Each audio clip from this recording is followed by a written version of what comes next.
Okay. What is this video? Oh, this is a follow-up to a video that I just posted called "Have They Hidden Health from Us?" and that was a response video to a guy over at Matt over at the Quantum of Conscience channel. Okay, what do I want to get to in this video? I want to talk about my kind of theory on some of this health stuff and where disease comes from, and just an overview of the point of disease. Okay, why do we have disease? Okay, all disease is a natural response to remedy an unnatural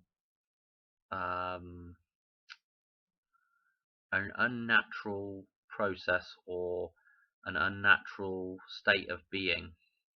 Okay, so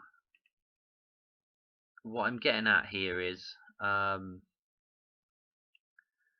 purpose of disease is to get rid of something that's not acting naturally. Okay, that's the gist of what I'm trying to say here. Okay, that's the purpose of disease. Now, let's imagine that your body or energy that you have, or your system's awareness of what's going on, I don't know, imagine that when you do something that's unnatural, nature itself has got to deal with that. It's got to say, imagine you have a system, right? Imagine you have a computer that is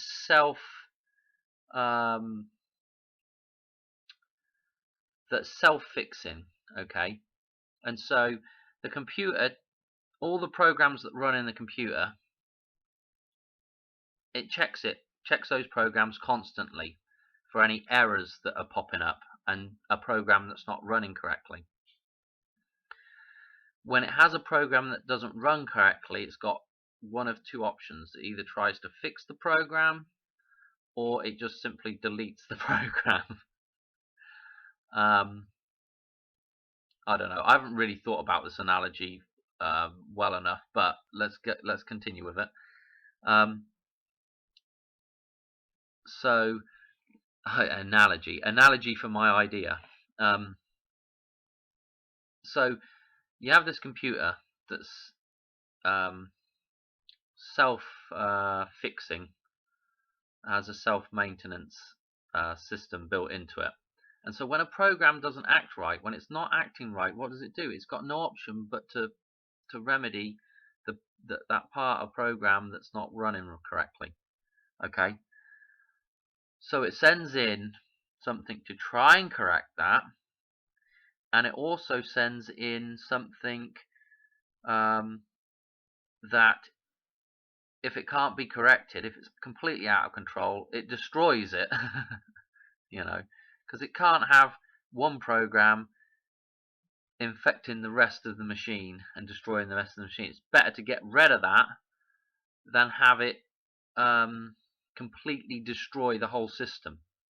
Okay, that's a remedy, Okay, so what are we doing with our health or the way we live? Okay, what we're doing is we're in a system called nature right now, and what most of us are doing is living in a man-made version of something that isn't nature. Okay, we're living in a man-made idea. Okay, the problem is, when nature sees this, it says to itself, bloody hell, we've got a problem here. This portion of system is not running correctly. I need to try and fix it, and I need to get rid of it. So let's do a for example on how I think certain diseases work. I'm going to take cancer, okay?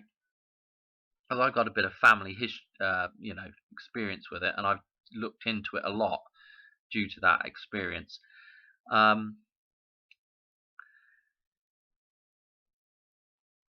What does cancer really need to grow? Okay, it needs sugar. Okay, without sugar, it's not doing anything. So what is it? What is cancer? It is a response to having too much sugar in your diet. Okay, what is sugar? Sugar is an unnatural, yes, it's unnatural, even though it comes from sugar cane, even though it's just juice squeezed out of a sugar cane, and then refined. It's an unnatural product because it's something that's, obviously everything originates in nature, but it's something that's been man-made. It's been highly processed. It's a plant that's been highly processed. Okay, so it's something that's unnatural. It's also unnatural the quantities in which we consume sugar. Okay, you just wouldn't see that in nature. There may be certain times of the year that you might consume tons of sugar, but um, in a different format, and um, it's going to be very limited in the times of year, and it's going to be a kind of a one-off binge, and then it's going to be back to normal sort of eating, and then that kind of thing is what you're going to see in nature. You're not going to see something in nature binging continuously on sugar. Okay, so nature says, I got a problem. I got a problem with this guy. He's eating too much sugar. Okay, so, and I mean diabetes as well is another one of these things that's a result of it. I mean, I would hazard a guess that almost a high proportion of our problems is due to eating too much sugar. But so what nature does is it creates this thing called cancer. And what's that cancer cell doing?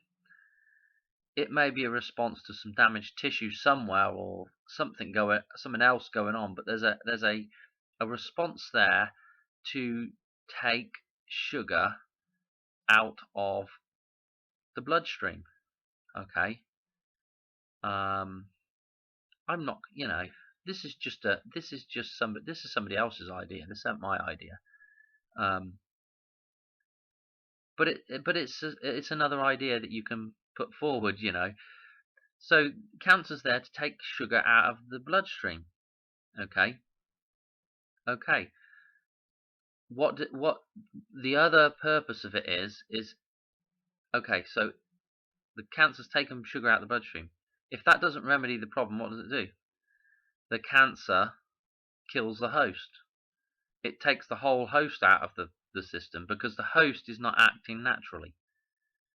Anytime you act out of nature or apart from nature, nature's got to do something to either get you back in to acting in nature, or try and wake you up or something, or it's got to just get rid of you because you're not right in the system.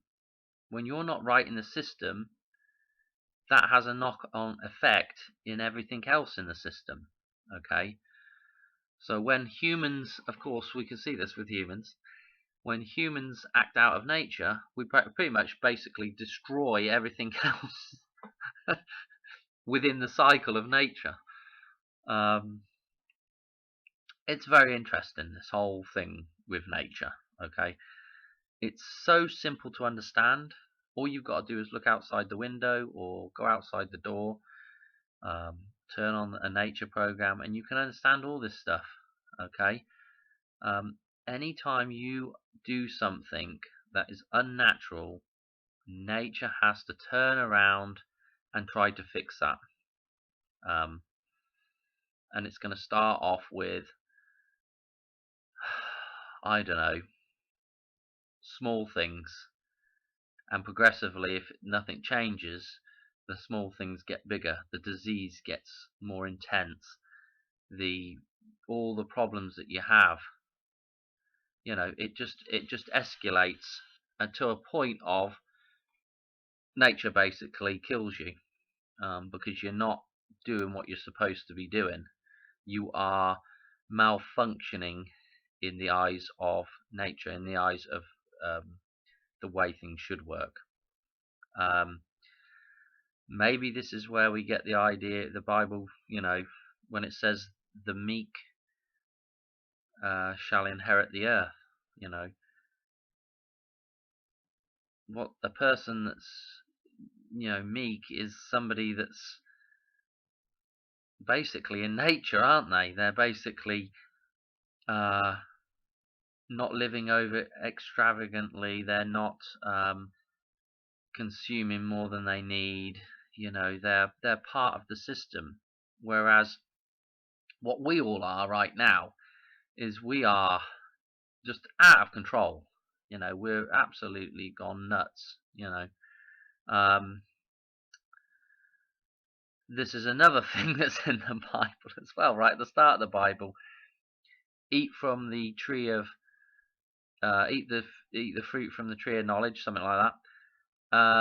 And you're going to have problems. Well, what's the reference? The reference is what's the fruit of knowledge? All the different tools that we invent, all the different things that we invent, all the things that we produce from knowledge that take us further away from nature, shall surely kill us. Something like that. I don't know exactly what the exact quote is, but you shall surely die from these things. Yes, okay. So many references, so much stuff everywhere. It's all in plain sight for everybody to see. Nature's all around us. You just need to look. You just need to interpret. It's very simple to interpret, and it's done that way for a reason. So, if you want to be healthy, you've got to do what nature intended. Don't sit on your ass all day playing the Xbox. Get up, move about, eat healthy food. What's healthy food? You've got to start with what you're putting into your body.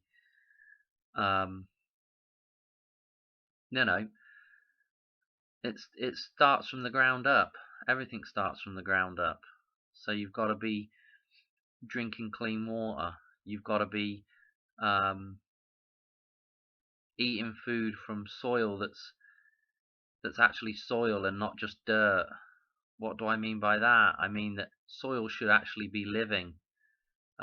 We can't have healthy soil with the farming practices of modern agriculture. We just can't. Okay, it's impossible. And I harp on about this in the other video a little bit. Even if you go to eating organic stuff, which is a step in the right direction, and there are a lot of organic growers doing it the right way, and there's some that are not doing it the right way. So you have to get in touch with, and you have to be responsible for yourself. Find the farmers that are growing the correct way.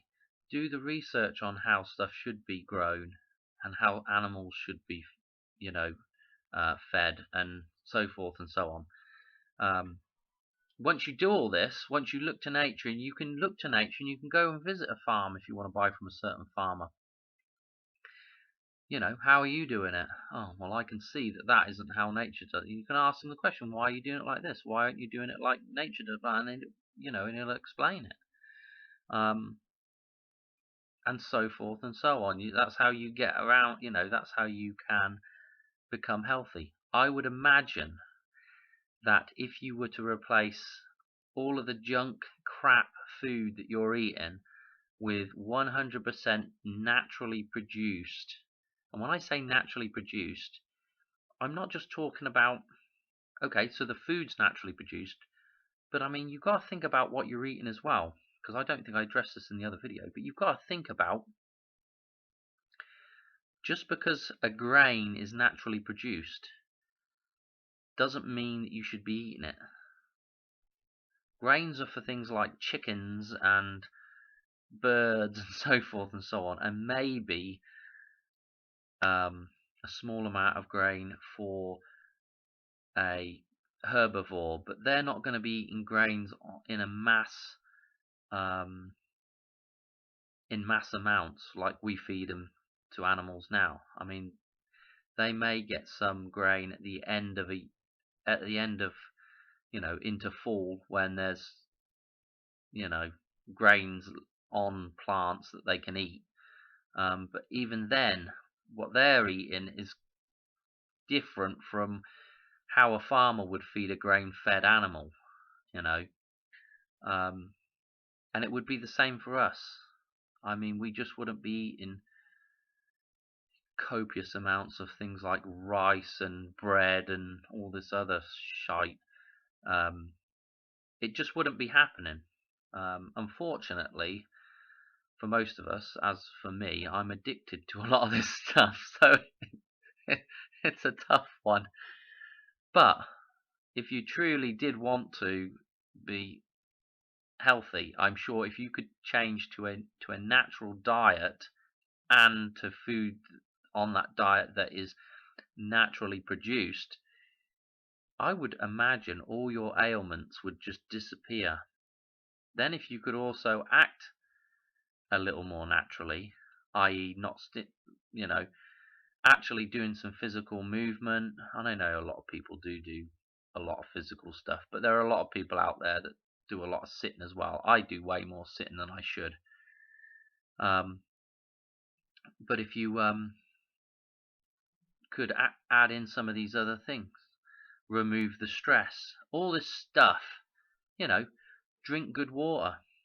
And I'm not talking about just filtered water. I'm talking about stuff like revitalizing water before you drink it. Okay, water has a memory. You've all seen the experiments where they say certain words to water and look at the crystals that are formed. And there's also some other experiments out there on water's ability to recall information, which sounds completely off the charts on craziness, but it's being done. And it's been done a long time ago as well. Victor, I can't remember his surname. You can, if you put in water revitalization and put Victor, the guy will come up. I can't remember the surname. He's I think, Eastern European chap from a fair few years ago now. But I want to say Stauber or something like that, or Schauber or Schubert or something like that. But he goes on about revitalizing water, taking water that's clean and then running it over rocks and through certain soil structures and things like that, where it will come in contact with different minerals and different things in the environment. And this is what I'm getting to with another idea, is that if you're eating something that is had a good life, or is natural in its own way, as it's supposed to be, if what you're eating is fully natural, then the chances are that your body knows this and will become fully natural. The same with the water thing, the revitalization, this idea that water can remember what it's done and what it's been and done. If you're drinking stuff that's come from, that's been treated with a poison, even if you're filtering that water can remember what's just happened to it. Okay, so what I'm talking about is with water revitalization. I'm talking about taking something like rainwater, filtering it, and then going ahead and running it over natural minerals through maybe some kind of soil filter. These kind of things before you're consuming it. Basically, replicating what's happening in nature. But the idea that water could actually remember what's happened to it in its previous life before you've drank it, and the idea that if it's got goodness in it, then that goodness will move into your being. The same with your plants and everything else. They may take up more nutrients and more good things as they grow. The fact that they've been treated in a natural way could also, the energy that's contained within those foods could also in some way affect your own being. I don't know if you get that idea, but the idea, it's just a sort of a sort of karmic energy transfer, if you like. That something that is of pure or good or of healthy origins will then pass that on to you. The idea of taking, this is another thing that, most people probably do this. And I was just thinking about this the other day, actually. And I've said this to a lot of, on several occasions to people that have health issues, is why are we still taking showers, even though we might be eating healthy? There's a lot of people that will still take a shower in chlorinated water. That is essentially, and I don't know if this is really the place to bring this up, but if you think about Nazi Germany, and it just clicked, this idea, these funny things just click when you look at reality. But when they went on their ethnic cleansing nonsense, or stupidity, or whatever you want to call it, what we were taught at school was the people were herded up and they were told they were going to take a shower and put into a room, and then they gassed them, okay, with chlorine gas. And I'm thinking, this is exactly the same thing that is going on in the world today on a mass scale. And it's these kind of like little echoes of things that get shown to you by reality. Are just weird, but that's what's happening. Most people now, back in the olden days, of course, you were taking a bath from water that probably come, I don't know where from, out of a river or something, and everybody took the same bath, and at best it came out of the well, and at least that hadn't been poisoned, that water. But when you take a shower, which is what everybody's moved over to doing, what you've got that hot water that is vaporizing, or effervescing, or there's some kind of gas being released. And of course, when you've got that hot water, that chlorine that's been put in that water to essentially kill off anything, because it's a poison, now you're breathing that stuff in, you're being gassed. It's just, and even the thought, a lot of people are still drinking water out of the tap. You can't, in any sense of the idea, think that if you're in touch with reality, that if you put poison in water to kill off all the bad bugs, and then you drink that water that's got the poison in, you can't. It's crazy. It's just absolutely crazy. Oh dear. Oh dear. I probably should stop it there. There's so much stuff I can talk about with this. Again, what, if you, let's put it this way, nature provides all the remedies that you need. But the real remedy that you need is, you don't need some concoction of a herbal remedy from nature. What you need is just to act naturally, eat naturally, and eat natural food. in order to be healthy. It's so simple, it's almost, I don't know, it's just so simple. Um, you don't even have to get into reading tons of literature and trying to figure out how certain parts of the body work, and if I do this and this does this and this does that. Because of the fact of the matter is, you're never going to get to the root. I mean, they still keep finding things all the time. I just watching a show the other day. They were talking about um, the way things aren't what they seem. Let's put it that way. When it comes to disease and how the body actually even works in terms of. I really shouldn't even be talking about this because I don't know enough about it, and quite frankly, um, I'm just waffling anyway. But you don't have to read tons of literature. You don't. All you've got to do is go and look at what's going on in nature, and you can understand this stuff. I mean, right now there's this push for this vegan push. Now, in nature, you have things that are always going to be. Everything's in a cycle, okay?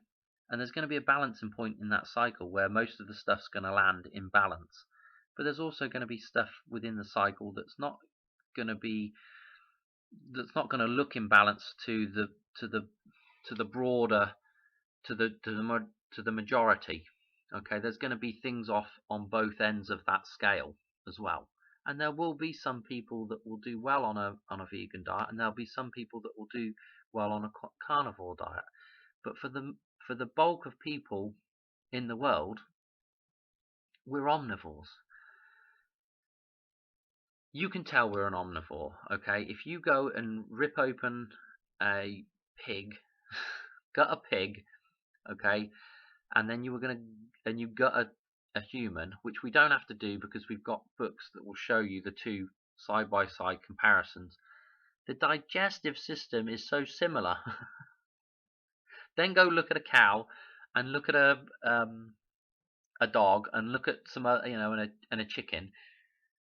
You can see that we are an omnivore, so we're designed to eat a broad spectrum of animals and plants. Okay, it's simple as that. This whole idea of, are we designed to eat stuff like copious amounts of green vegetables? I don't think so. I don't think we have the right digestive system to deal with copious amounts of that sort of stuff. Most of the vegans that I see are eating highly processed stuff, and again, it's coming from plant material that is stuff that we probably wouldn't eat normally anyway. Grains and other seeds and pulses and all this kind of stuff. It's stuff that we probably wouldn't eat a huge amount of in nature. Okay, we're not birds. Grains and seeds are really designed for birds, and birds are designed for them. We don't have a gizzard for breaking that stuff up. So what do? We grind it up in a mill, and then we make it into breads and other concoctions. It's not designed for us at its root. That's not something we're designed to eat. Okay, we're probably more designed to eat small rodents and I don't know, whatever else you get your hands on, fruit and maybe some kinds, roots and stuff like that. That's probably pretty much what we were designed to eat. Probably